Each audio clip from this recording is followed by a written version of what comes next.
I am going to show you how to fix Nvidia Control Panel display settings if it's missing or not showing. So first, what you want to do is hit Windows plus X, go to Device Manager, and then under Display Adapters, double check if your Nvidia card is here. This is just to make sure that your graphics card is connected to your device. Next, what you want to do is go to GeForce Experience, go to Drivers, and make sure you check for updates.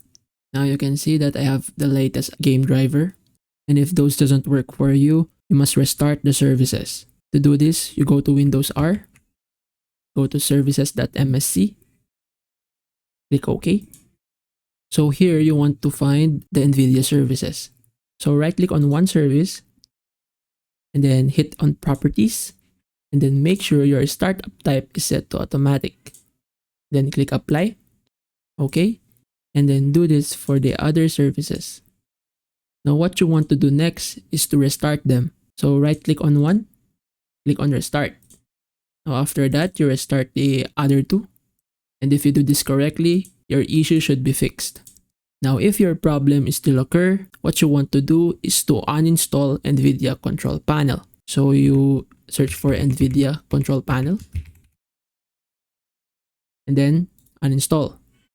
Now to install it again, you go to Microsoft Store, and then find for the Nvidia Control Panel, and then install it.